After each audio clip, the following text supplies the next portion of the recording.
Good morning, everyone, and thank you for joining us. Welcome to our webinar on understanding NFTs, hosted by Spectrum in partnership with Pinnacle Learning. Spectrum is a community built through thoughtfully designed spaces and created networking sessions to build genuine connections between our members, who also gain access to vast international networks and learning opportunities. Pinnacle Learning brings a fresh perspective to the learning experience with programs that are future-focused and impact-driven.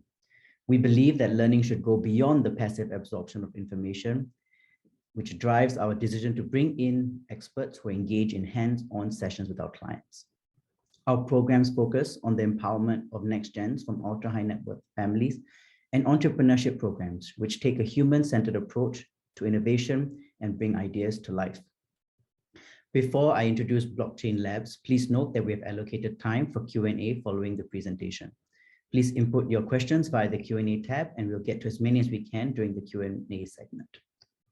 I'm pleased to welcome our speakers today, Nick and Casey from Blockchain Labs. Casey oversees the blockchain development work and the operations of Blockchain Labs mining arm. With 19 years of experience in operations, strategic partnerships, and M&A with various MNCs, he has now turned his skills and interest into the exciting world of blockchain. In the last 5 years, Casey has been helping lead companies, individuals, and family offices in their journey into the world of blockchain, and has since worked on multiple token offerings, providing turnkey services for mining farm setups across Asia, and most recently helped conceptualize, develop, secure, and deploy NFT projects amongst the recent boom. Nicholas is in charge of partnerships at Blockchain Labs, focusing on building out the strategic networks of the firm. Nick hails from the world of finance and seeks to bridge traditional corporations into the world of Web 3.0. Nick's previous experience includes advising companies on strategies and cross-border business development. Welcome, Casey and Nick, and over to you guys to start the presentation. Thank you very much, Yoga, for that kind introduction. Let me share my screen. Yep, so thank you so much for joining us today on this Tuesday morning. I'm Nick, and my co-presenter today is Casey. We're from Blockchain Labs. So I'd like to thank Spectrum and Pinnacle for inviting us to host this webinar for you guys, and hopefully we can deliver some value for you because you guys have so kindly taken some time out of your busy schedule to join us today. So let's dive right into it. So this is our overview for today. First, we'll kind of start off with an introduction and then tell you a little bit more about the NFT space in general. And then later, I'll hand over to Casey, where he'll tell you a little bit more about why we believe corporates should consider the NFT space, and then how do you go about actually launching a successful project. And then we'll end off with a Q&A session. So let's get right into it. So what are NFTs? NFTs are actually digital assets that are actually on the blockchain. So they're actually on the blockchain, so it's actually very immutable. So it could be on Ethereum or any other DApp. People can actually verify your assets that you own, and then this is something that is on a ledger, so people cannot manipulate or fake the data. So this is actually something that has a lot of use cases currently, and then it's actually becoming very, very, very important beyond just art. So the important thing is it's non-fungible. So the tokens that you have are unique and cannot be replaced. Also, people might think, all of the assets that are stored on chain or off chain, they're easily replicable. You can there's a lot of criticism that people say that you can screenshot and just copy the assets that are on the blockchain. However, we believe that with the immutable ledger and the non-fungible nature of the tokens, they're actually proxies for many other use cases, and we'll get into it in a little bit. So let us start off with a little exercise, fun exercise for you guys. For those of you who might be familiar with NFT space, please don't spoil it for the rest. So look at the two art pieces here, the one on the left and the one on the right. Which one do you think has more value or costs more to own? I'll give a little bit of time for you guys to think and mull over it. Yeah, so let me review the price floors here. So to own one of these artworks, the one on the left costs about USD $230, and the one on the right costs I think about a month ago it sold for more than USD $200,000. So I can hear you guys just screaming through your screen right now, like how on earth is that stick figure on the right worth more than 1,000 times more than the beautiful piece of art on the left? So throughout this webinar, we'll try and demystify some of the myths around NFTs and try to share with you a little bit more about why we believe that there is indeed value in the piece of art or NFT on the right. So over the past year or so, we've been exploring the NFT space. We've kind of analyzed a lot of the different factors and nuances within the space. So we've kind of distilled the NFT space down into 4 different types of NFTs: art, community, utility, and gaming. So let us spend a little bit more time to explain a little bit more about the different types of NFTs to you guys. So first, the first main type of NFT would be art, purely art-based NFT. So you can see the one on the right is by an artist called XCopy. He's one of the OGs in the space. He's been developing art for more than, I think, 7 or 10 years. So he's one of the early movers. And because of that, his art has basically archaeological value, where because he's early, there's significant historical value to his art. And then a lot of the big influencers and whales within the space, they also own many pieces of his art. So you can see a simple GIF like that on the right costs about USD $4.5 million. And then the second one is by this mysterious, undoxed, anonymous artist called Pack. This sold last year for about USD $92 million. It was a collective group buy. And then it broke the world record for being the most expensive art piece from a living artist. So it subverted the previous record holder, Jeff Koons, who is also pretty famous. So $92 million for a piece of art is pretty crazy. So throughout the presentation, we're trying to demystify a little bit of that for you. So on the right, you can see 2 pieces, both by Dmitry Cherniak. Dmitry Cherniak is an AI artist, so he uses AI and to create generative art. The pieces of art might seem very simple to you, and then you might think, oh, they are both from the same collection. One with a floor price of about USD $140,000, and then you can see the other one much more expensive, about USD $7 million. So you might think, if they are both from the same collection, why is one worth so much more than the other? So we'll try and use this to illustrate the concept of rarity. So within separate collections developed by different artists, there could be rarity elements. For example, I could have a 10,000 piece collection. There could be 5,000 pieces with only yellow and black and white color elements, but then there could maybe be 1 to 5 with red elements. Simply because of this idea of rarity and scarcity, this drives up the price. So that's why the price of the one on the right costs so much more, even though they're part of the same collection. Yeah. So the next type of NFTs are the ones that are based around community and community building. Community is one of the key and most important factors when you're thinking about developing an NFT project. So here are 4 different types of community projects. Let me go through them one by one. So first, the one on the right, it's called Proof Collective. It's currently the most exclusive specialized community built around NFTs. Last year, one of these tokens sold for about USD $3,200 to enter. So basically, it's like a membership pass. But because so much value has been ascribed and provided for the members, the secondary market boomed. And so now currently, to get in, the cheapest membership pass you can buy to enter this Proof Collective, there are only 1,000 pieces on the market, is about USD $250,000. So you can see the value appreciation started from $3,000 and now it's about $250,000. So within the community, they provide a lot of value through whitelist connections, networking, and then kind of the market is kind of efficient and it corrects itself. So as more value is provided for the community members and people, the word spreads, and then people kind of pay more to bid and then buy out these passes from the secondary market. And the second one you can see is it's called VFriends. It's a community built and based around the influencer Gary Vaynerchuk. Currently, you can look at the art style. It's pretty basic. You might think, oh, why is a piece of art that looks like it's drawn by a 5-year-old worth USD $50,000? So this ties back to the earlier point we made that actually these NFTs are actually proxies. They're not necessarily only about the art, but proxies for something else. In this case, it's a membership pass into his community. And then what happens in their community is that they provide a lot of value also to their community members in the forms of partnerships, activities, learning points, stuff like that. And very quickly to the next two, Zen Academy is another community where a very famous influencer called Zenaga, he's a very respected name within the NFT space. So he provides value by educating and teaching his members and providing them opportunities from his networks. You can see why there are two different tiers.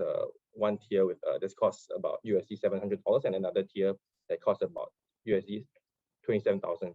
So for the more expensive tier, there are only 333 members that can ever be part of this exclusive club. And that's why this ties back to the idea of scarcity. When you control the amount of NFTs within the market, the price naturally goes up if there is a value.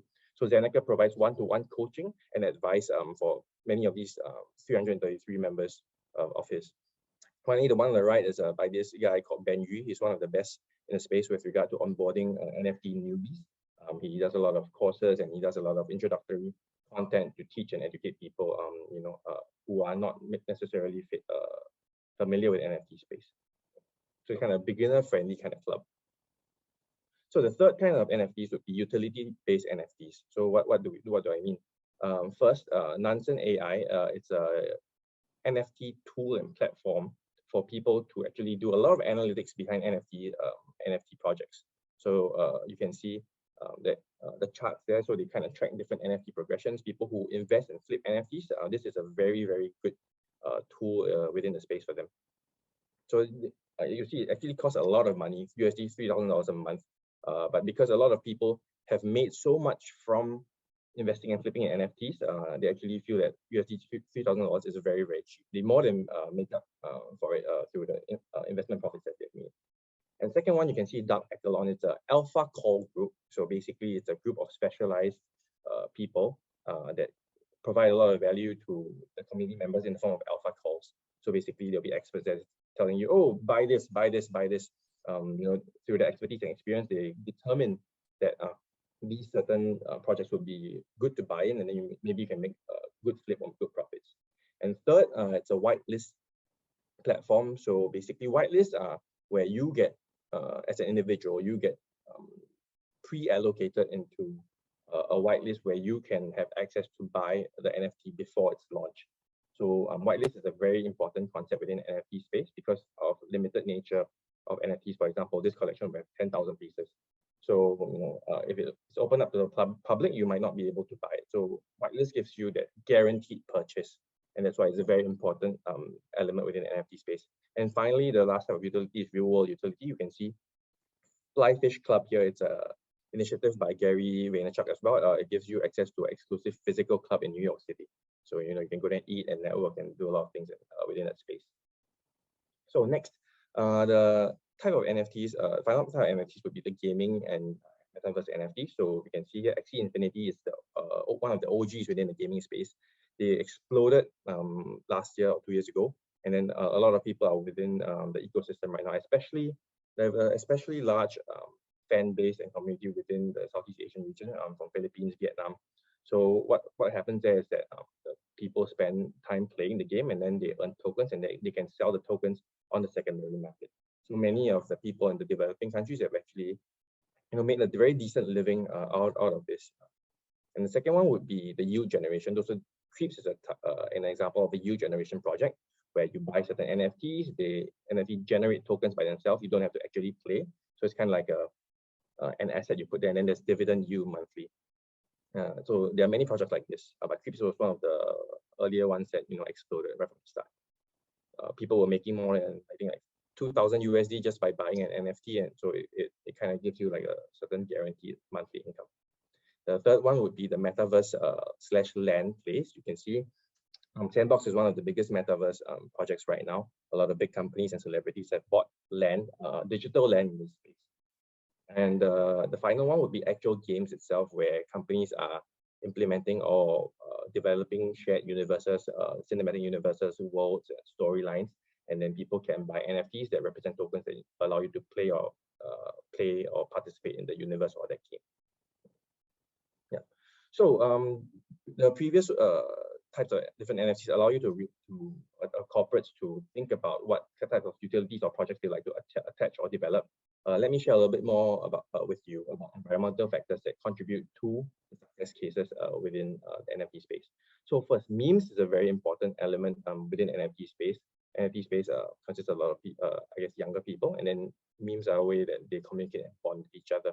So a very short introduction to two of the most popular memes over the last year. So we can see Kevin. It's a project that currently worth about USD 11,000. So what happened was last year, a project called Pixelmon, it raised USD $70 million, one of the largest the capital raises in the space last year. But it cost about USD 10,000 to buy a piece. But shortly after, the price crashed because when they released the project, the quality was obvious that it was quite crappy. So you can see the picture of Kevin there.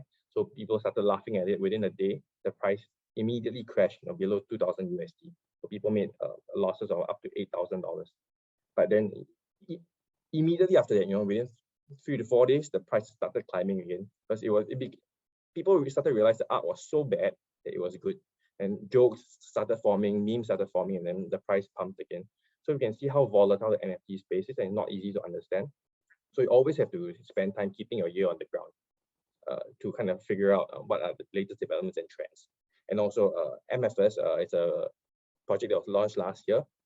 It was the stick figure project. So the founder kind of shared, when he launched the project, that all he was going to do was develop these 10,000 pieces of stick figure graphics, and then he's not going to do anything else, not going to provide any other value. But then because people started laughing and thinking about how bad the drawing is, and then rallied around that, and then people started contributing and building infrastructure to support the project that they so loved. So whales is another very important concept in the NFT space. Here are three whales. You can see Gary Vaynerchuk, Pranksy, and Kozomo. So they are actually like celebrities or influencers within the space, very, very, very wealthy. Also, they have a lot of capital. So they actually have the power to move and influence markets. So for example, someone like Gary V, he can actually do a Twitter post about something, basically, oh, I'm buying the project X. And then within minutes or seconds, the price of the project X will pump, because people can look into Gary V's wallets, all these whale wallets, and then they can see what they're buying, and people kind of follow trends and influences. So they actually have the power, outsized power, to control the market. So it's very important to build connections with these whales in the space. If you're looking to launch a project, you talk to them, they do a post for you, it's almost guaranteed going to be a pump. And then the last thing that is very important for the NFT space is trends as well. So trends are very rampant within NFT space. You can see here with the example for you. One of the most successful projects within the last 3 to 4 months is called Azuki. It's an anime style project. So because of the success of this anime style project, the meta followed. So there were various other anime style projects that kind of copied the art or followed the art. And because of them being in the same ballpark or the same mind space as the anime project called Azuki, they kind of rode on the success of Azuki, and then the project pumped and became successful as well.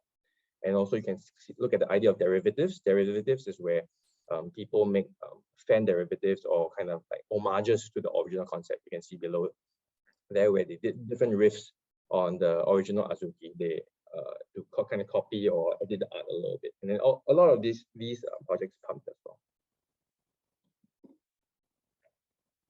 So yeah, so having looked at the different types of NFTs and several contributing environmental factors, let us look at how we can evaluate the success of a project. So looking at this is it's called the BAYC, Bored Ape Yacht Club. It's one of the most successful projects, or the most successful project of the last year, probably the most famous NFT project right now. You can see these are 4 elements that we can use to analyze the success of a project. First is the collection size, how many pieces of NFTs are within this collection. The owner count, how many owners own this, the distribution of all 10,000 items across how many owners. So you can currently see the average owner owns about 1.5, 1.4 NFTs.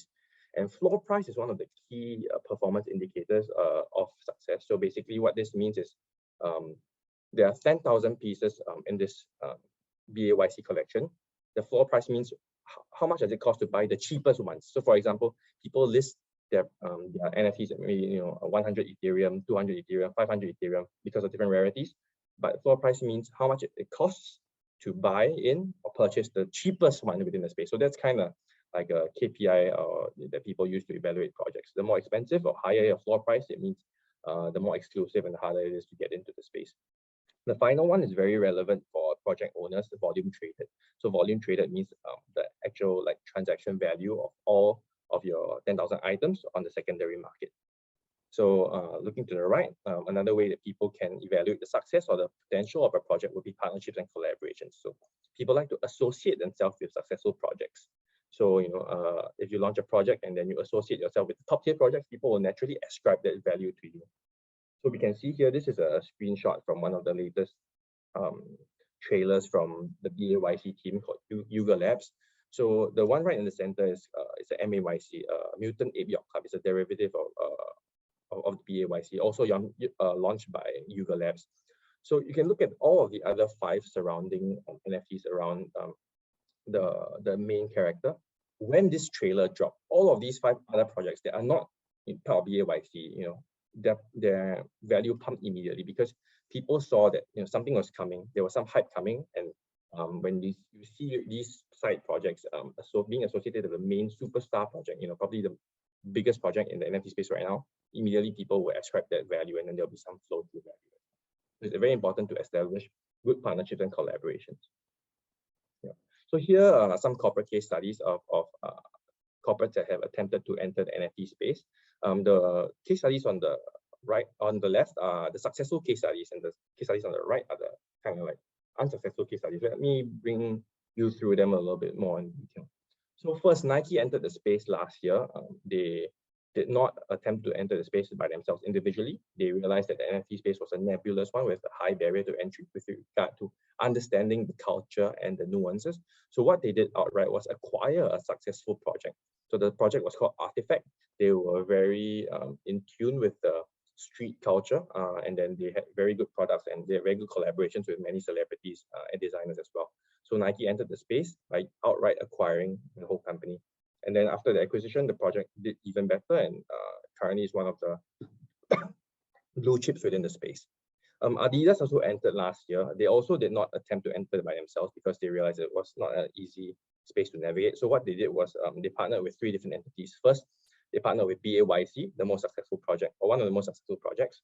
And they partnered with G Money, one of the big influencers within the space, and also Pixel Vault, another mega project within the space.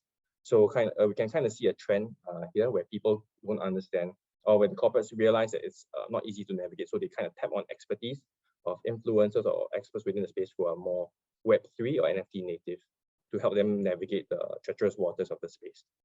Gucci also successfully entered the space last year and dropping multiple projects as well. They collaborated with Beeple. Beeple is the guy who sold the famous guy who sold the painting for $69 million, bought by a guy who's currently residing in Singapore.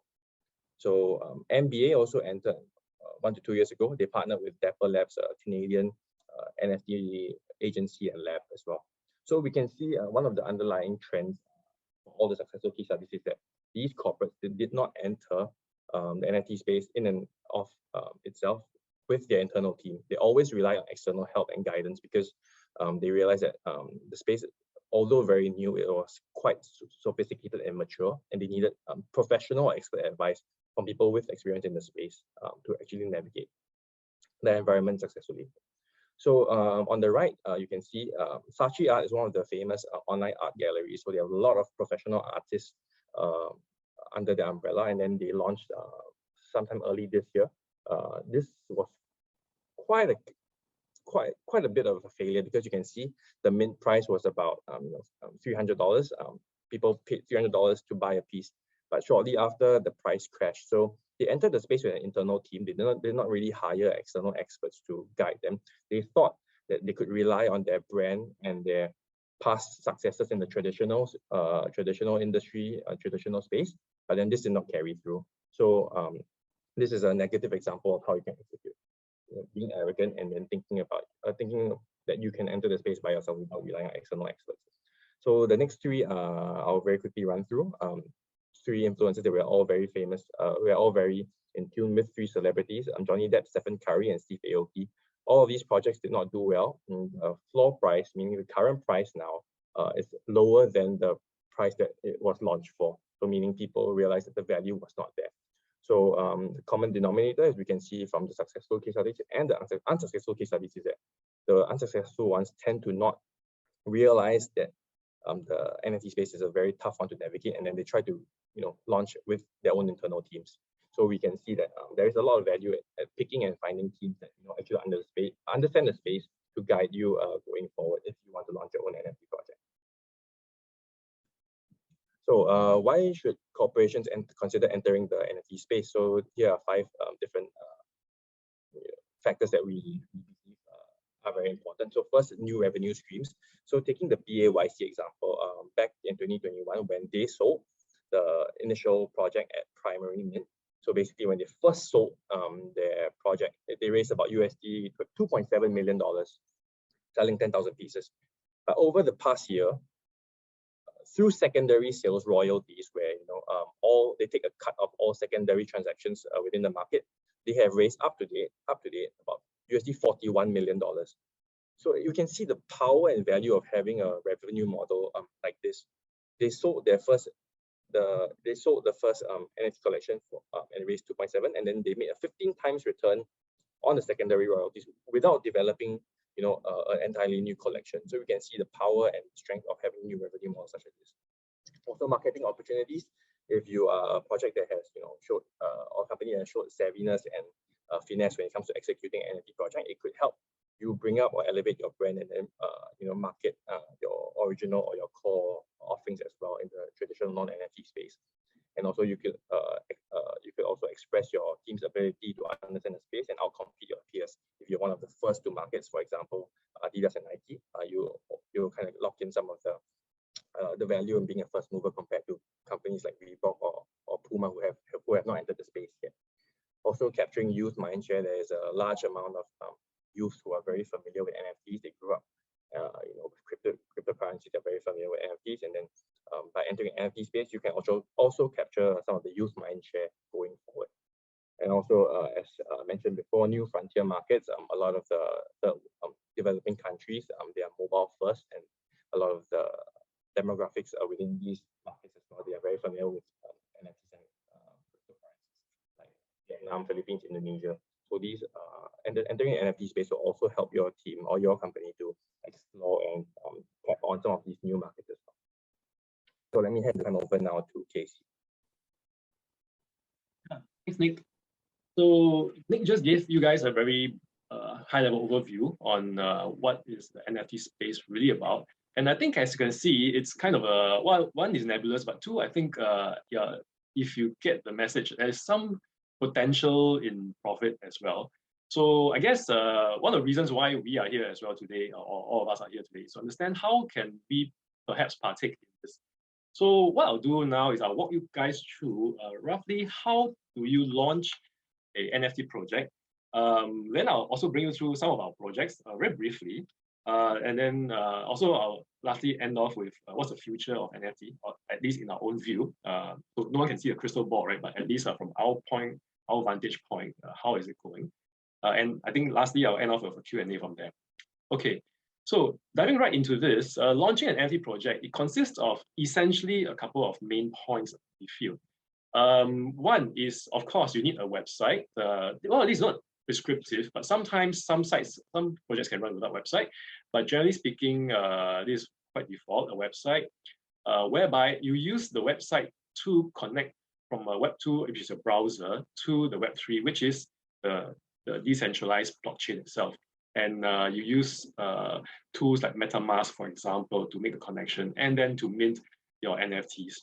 So essentially, that is how we now connect into the blockchain. After that, you also need things like a Twitter account, you need a Discord server as well. Twitter is mainly for running on promotions, announcements, giveaways, that kind of thing. So a lot of activity happens on Twitter more from a broadcast perspective. And once people understand what project you're launching, they will come into typically what we have as a Discord server. And that is where we try to build the community. We try to engage people who are showing interest in our projects. And so from then, hopefully at some point in time when we do the actual minting, they will participate and we will actually form the community from then on, and of course build it from then as well. Another consideration is selection of marketplace. I think you've heard of things like OpenSea, Rarible, and the essential point is that we will try to basically move the projects into a space whereby people can browse. It's like a bit like a shopping cart or shopping center, right? Where you can actually view some of the projects that are popular nowadays and make a decision there as well. Okay, so that's always a smart move. Speaking of smart, you have smart contracts, which is actually a core foundation of NFTs. Really, this determines how an NFT behaves. When you purchase one, it has certain conditions all pre-built in, and that's the beauty of smart contracts. You don't need a lot of legal documentation. It's all programmed and it's all governed by code, right? And lastly, we keep building community. Even when it's launched, you keep building it such that there are phase 2, phase 3, and so on and so forth. So it really never stops. The successful ones will keep building upon their past successes and in fact, become even better in the future. Okay, and so on the next slide, please. Yeah, so these would be the elements we think are the contributing factors to a successful NFT project. We've got the art, the aesthetics of it. We've got obviously the community, which is user engagement, which we briefly touched upon, the utility, and of course the technology. And on the next slide, I will touch upon each and every one of them. First is the art. As you can see, art really is subjective. It varies. As you can see, some are very nicely drawn, whereas some are, well, I would not say shoddy, but basic, right? Having said that, the values are also nebulous as well. The ones on the right could be higher than the ones on the left, or vice versa, in fact. So art is very subjective, but nonetheless, it's still a determining factor. People buying into an NFT, they must like the art, and that's core foundation of it. And that is really how NFT started in the first place. Okay, next slide would show you the utility. Utility is another aspect that is a consideration. So on the left, you will see gamification of NFT. And as you play games, I think Axie Infinity and all that would show a very good example of how we can gain from a financial perspective of tokens and provide utility to the player versus other things like this rock collection here, which you see. It serves absolutely no purpose, but yet it's been sold for 1.3 million US, the last rock art. So who's to say, right? So utility, while we think is important, it also has a spectrum and it varies across. Some of the other benefits that we try to give into the utility could be event access, which is like going to actual events. Could be Discord channels where team members and a very close group discuss very secret stuff.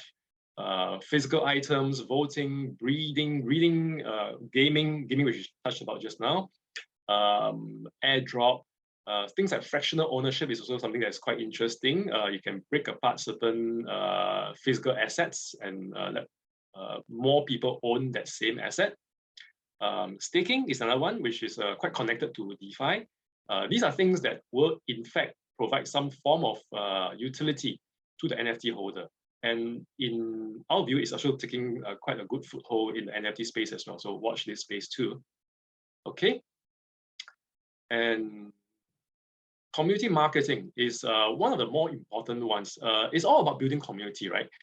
So we have things like Twitter, collaboration, partnerships, and contest giveaways. So this is how we think that we can build the community. So bring people into your Discord channels and hopefully grow them.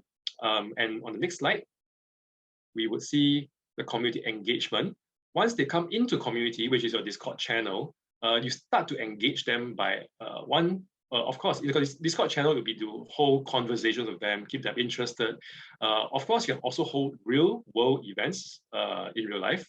And these are things where you actually communicate, talk, shake hands and all that with your buddies on the virtual world, right? And also, increasingly, we also see other forms of social media like Twitch and YouTube, where a lot of the founders or the NFT players, they actually use this as a platform to do live streaming, video hosting, to also engage in other forms of social media. So there are many ways that are sprouting up right now these days, and all taking quite a good foothold as well.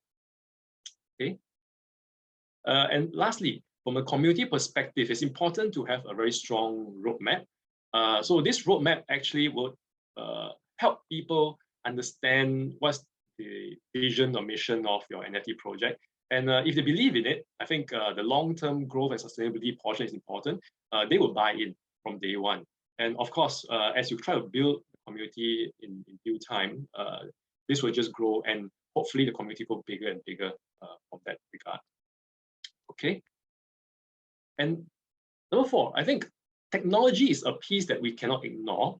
Number 1, why? Because in this NFT space, it might be quite confusing sometimes on what technology do I employ, what options do I choose. It could, to the layman, could be quite an insurmountable task, right? Because truly there are many options to take, and in some cases it's make or break, in fact, for your project. But typically speaking, I think on the safe side, normally what you see is projects be on the Ethereum network. This is by far still the more popular and definitely the go-to in general. But of course, Ethereum also has its cons as well. The most obvious one is the gas fees, which is increasingly becoming quite expensive.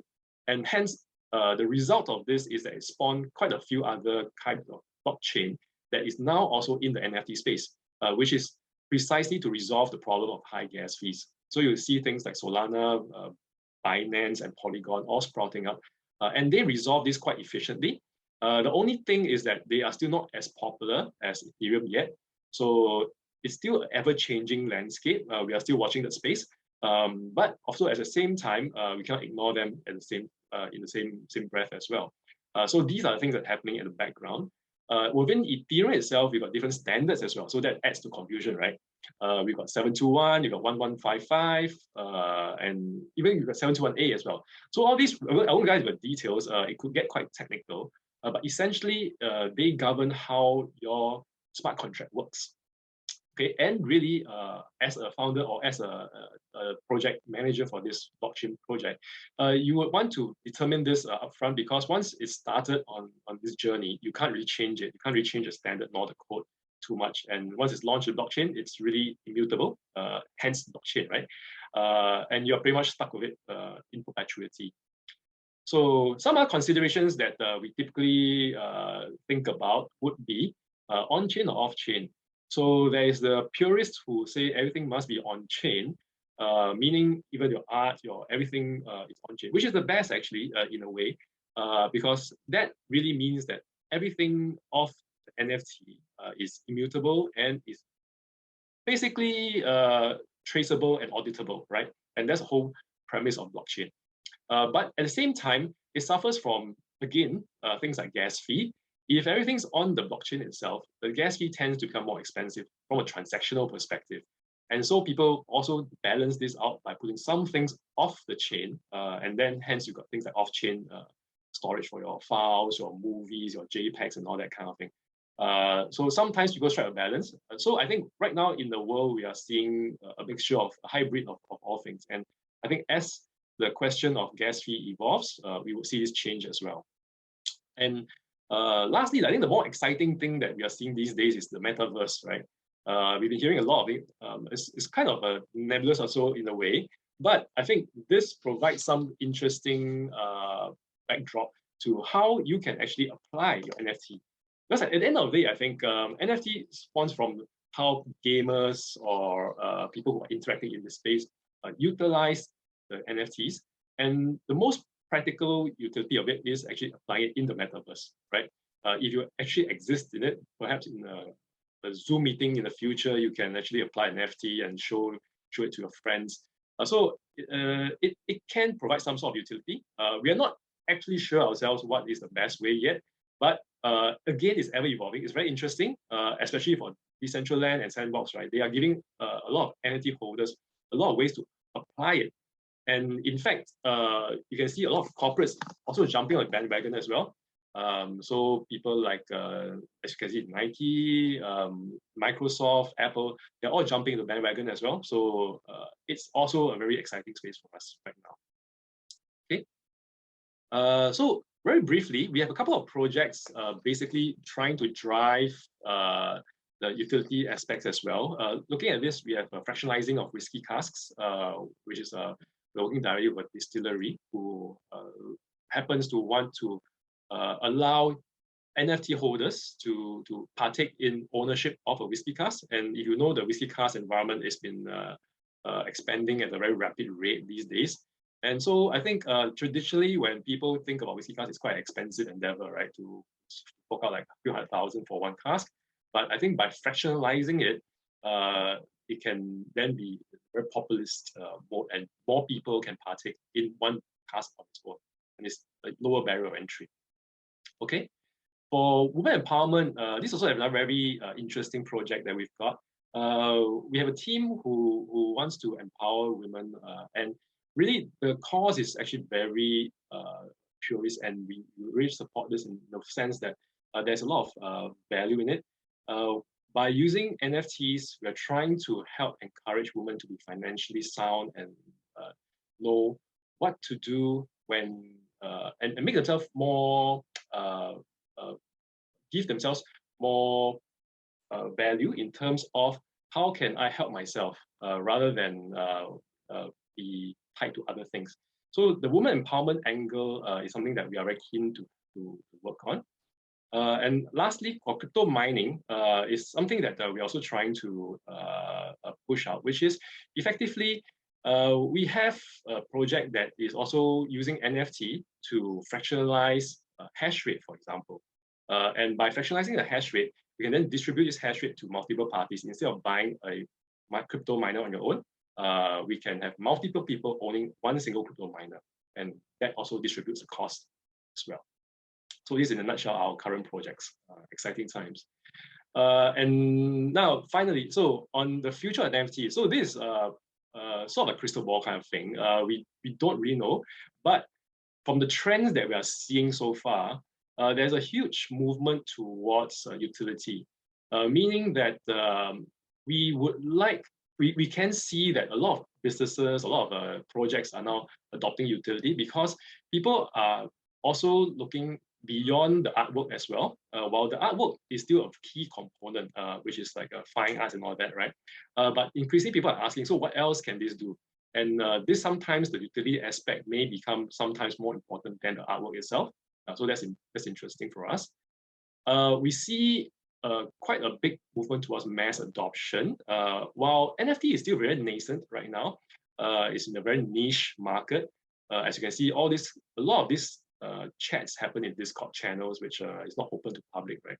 But increasingly, I think in the news, all of us will have read a lot of the news recently, right? Be it good or bad news, NFT is pervading and permeating into our lives on a daily basis. So we will only see more and more of this in the near future. And lastly, the metaverse. So metaverse is something that many companies are trying to adopt as well. I think I touched upon this as well. We have like Facebook, obviously, even changing the name to Meta, right? So that's a big indicator of what direction the world is heading in. NVIDIA, Epic Games, I said Microsoft before, Snapchat, Amazon, all these companies, big names are actually moving into this space quite fast and furious. We can only guess what's the final picture of this, but we already see things like augmented reality, virtual reality, stuff like this, which will only add to the value of NFT. So as long as there's application in these spaces, the demand for NFT will only increase. And so we see these major trends starting to form in this very new and nascent space right now. Okay, and I think this would be the last slide. Okay, so I'll hand it off to Yoga and we see if any questions.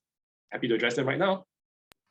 All right, thank you, Nick and Casey. I think that was very insightful webinar. I think for those new to the space, your sharings really framed what NFTs are about, what the uses are and the possibilities are in the space. And we do have some questions, so I shall get right into it. In terms of NFTs in Singapore, Singapore recently introduced a NFT. I was looking to introduce an NFT tax. What do you think? What impact do you think, or what implications do you think that will have on the NFT space specifically in Singapore? I think Singapore for sure will at some point move into regulation of NFT. And I think we've already seen that happening with the exchanges, the crypto exchanges, right? So without a doubt, at some point in time, that will happen. But in the meantime, I think all the authorities are figuring out how best to do this. I'm sure they're hard at work right now, right? Thinking of policies and guidelines for all of us here. So be prepared for that. I think most, taking the reference from MAS and all that, right? Be careful of not to tread upon the securities portion, because that definitely is something that we don't want to touch into, because once you get into that space, it becomes a bit messy, right? So we prefer to play in the pure NFT space, whereby the utility is in the tokens and it gives people back some sort of value, but not financial. Perhaps crypto, but again, like you say, right, it's a fine line somewhere. How to draw it, we don't really know yet. I think the authorities are trying to figure that out too. So we shall see too. Yeah. All right, we got quite a few questions coming in. We have a question on the marketing and community. So I think through your presentation, you shared the importance of marketing and community building for NFT specifically. So how would you do that or get that within Singapore? How do you do that within the Singapore space? I think a very good question, Mingjin, actually, and thank you, Yoga, for that. Actually, it's a very good question because one that we feel that we have addressed and we are exploring, because the NFT space is actually one that's very flat, like globally. NFT space goes 24 hours, people talking to people in the Americas, Asia, Europe. So what people do would be they build a strong marketing team that would be able to function across all time zones, because you always have people in your community being active at every single hour of the day. And so it's important to build a cross-border community that's able to support this need. So you're not necessarily limited to only hiring people within Singapore itself. I think for those who have a bit of exposure or have been reading up on the NFT space, they've become aware of the platform that was recently hacked, and there was a large amount of money that was lost. In terms of loss, is that loss on the NFT holders themselves, or is that a loss for the platform? Yeah, so I've been reading a little bit about it. That was the one where the Ronin network was hacked, right? But I'm not 100% familiar. But what I remember reading was that Axie has mentioned that they'll be covering that. And so with that, I think it's only a loss for the platform. Yeah. But of course, naturally, with such a large hack, the value of the company and the value of the assets attached to the company that you own would naturally take a hit as well. So in that way, that would have knock-on impact for the NFT holders as well. All right. We have quite a few questions coming. A gentle reminder that you can submit your questions via the Q&A tab rather than the chat function, just so we can kind of consolidate the questions and see how they're coming in. I think that there was a interest in the woman empowerment project. How does that work, and what are the structures that you all are looking at? How do NFTs play? Maybe you can give a bit more insights into that project. Okay, so for the Women Empowerment Project, we're working with a team of 3 ladies who are very passionate about the space. So it's still early days yet, so we're kind of figuring out the optimal strategy and the optimal identity. But overall, what they want to deliver is value for the holders in the sense that they build up more financial savviness. So there'll be a lot of training, there'll be a lot of learnings and workshops as well that they'll be arranging, and then there'll also be partnerships and collaborations with non-Web3 companies to bring value to these holders. And ultimately, there'll also be a charity element to it, where a certain amount of the proceeds will be channeled towards building programs, financial savviness or readiness programs for people, women in developing countries that might not have access to such knowledge or tools without such investment. I think there are quite a number of questions on the value of an NFT and what should individuals be aware of when buying or creating an NFT for investment purposes. Would you be able to share a bit of information on, I know during your presentation, you did identify key things on the value, but what, for the novice, what should we be aware of when looking at NFTs? Are there any red flags that we should always look out for? Is there any things that are important to be aware of in that sense? Yep. So I guess there's no hard and fast rule, but one of the more important rules would be to look at the project founders and to see whether they are doxed, meaning whether they are anonymous or their identities are out there. Because there have been many rugs in the space where people raise the money and then they just run away and the project closes down. I've been a victim of that. Right when I started, I lost about 400, 500 USD. So it was heartbreaking, but then through that I learned. So there are many bad players within the space. So it's very important.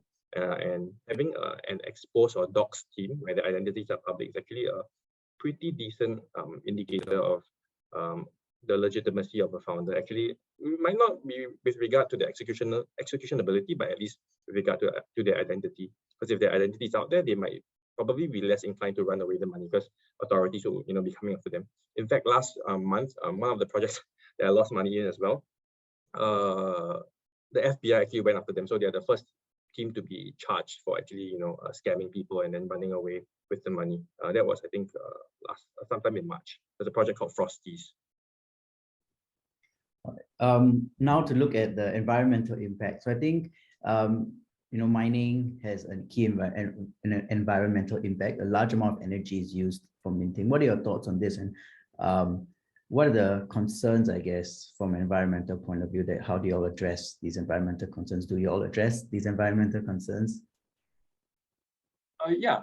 Actually, in fact, for mining projects right now, we see an increasing number of them turning to sustainable energy. It's actually, in fact, for survival reasons as well, because as the grid becomes overly taxed, right, there's no choice for the miners but to turn to renewable, which is cheaper and more sustainable in the long run as well. So that's why a lot of, and the exodus of miners moving from China to the rest of the world, right, actually just really moved all these Chinese miners to places of energy whereby it's in abundance and it's hence cheaper as well. So that's one part that we see mining will be moving towards in the future. And of course, for Ethereum, it's moving towards a staking kind of proof of stake rather than proof of work.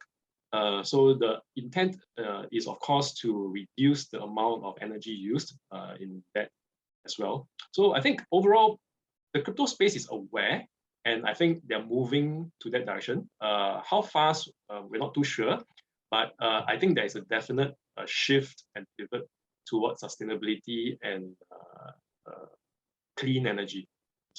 Yeah. Bringing the conversation back to Singapore, Singapore has banned advertising of crypto services, right, which is the currency that's used for transactions of NFTs. What from your views, what does that mean to the use of an acceptance of NFTs in Singapore? And do you think that this limits the growth potential, or is it is the impact limited? I think there are two considerations for this, whether you're a project founder or you're just a holder. So, having spent about a year or so in the space, we've actually noticed that Singapore, at least, has an outsized influence and representation within projects. So, we're such a small population, but even within big projects, we have seen this channels within Discord just for Singaporeans. So you can go in and say, hey, speak in Singlish, stuff like that.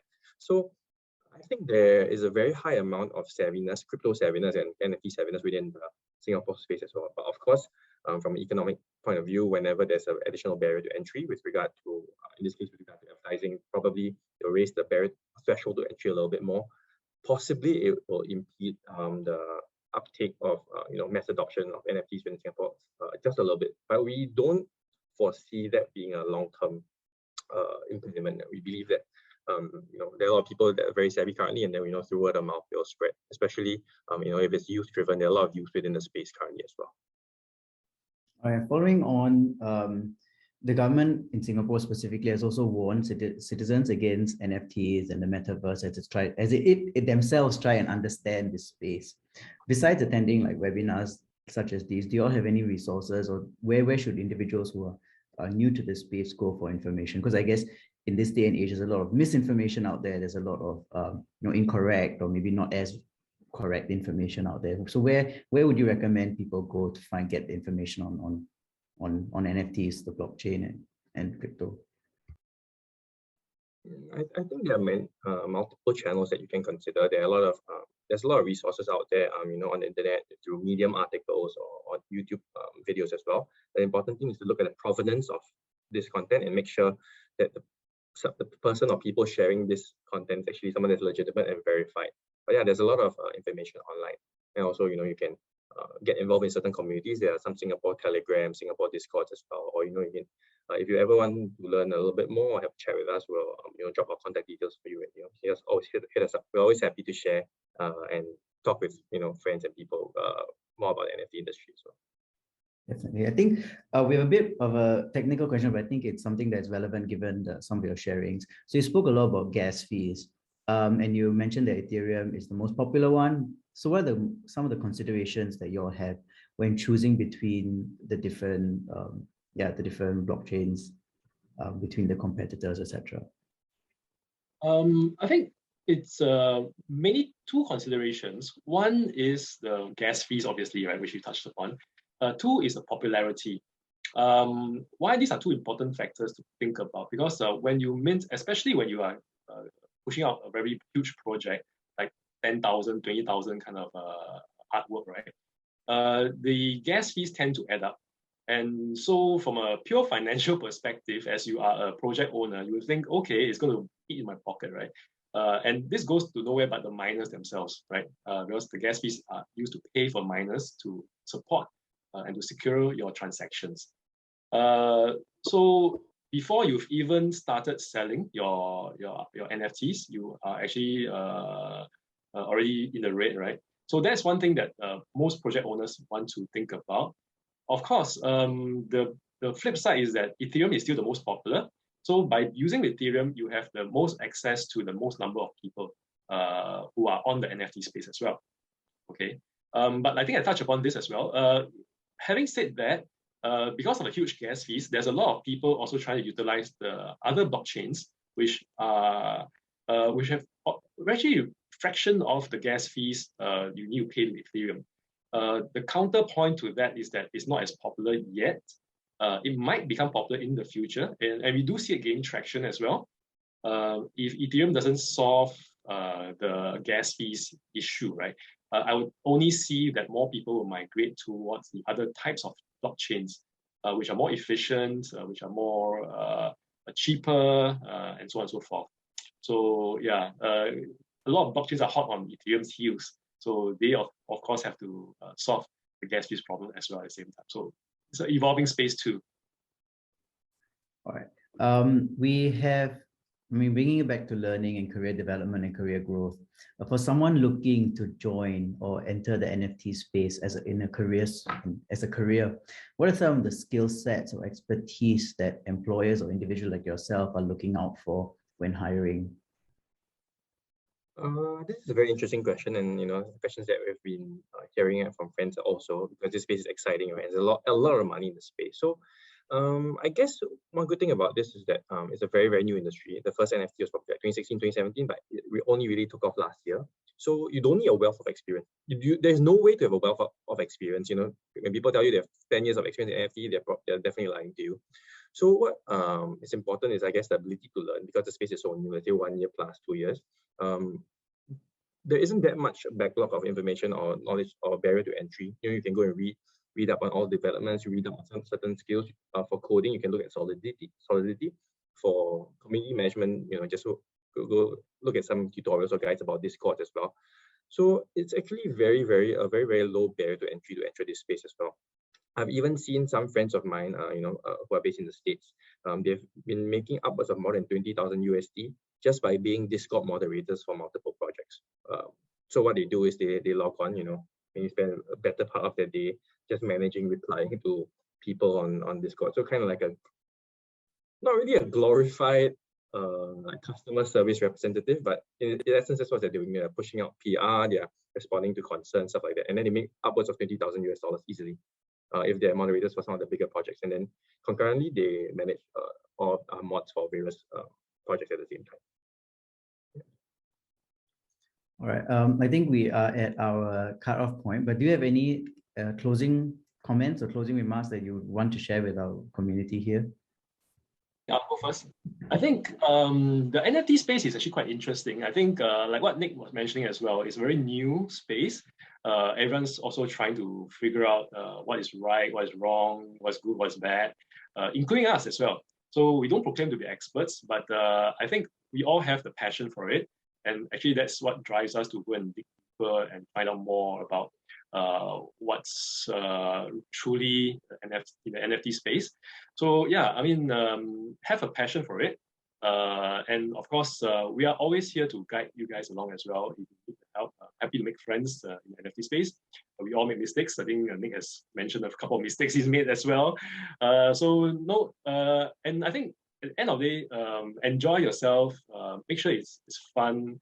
Don't stick your life savings on it. But make sure that you find that it's a productive endeavor. And then I think the outcome will be very much more enticing for people as well. Thanks Casey for that. So yeah, overall we'd like to thank everyone for spending time today with us. We're very happy to share what we know, but I'd also like to say that the space is very new, so we're always learning, always constantly on the lookout for more information, for more things to absorb and improve our expertise and our knowledge. And we've seen like DC sharing in the chat as well that you're building a project. So yeah, we're very, very happy to connect with anyone and everyone that would either want to work together, or anyone that would would even like just know a little bit more about NFTs and connect with us. We'll from a relationship, just chat. Very casual. Feel free to reach out to us at this website, or even through Yoga or Pinnacle or Spectrum as well. We're always happy to connect and share what we know, and always to learn from other people as well, and from you guys as well. Now, we put an email on the slide as well, and you can also contact Spectrum or Pinnacle.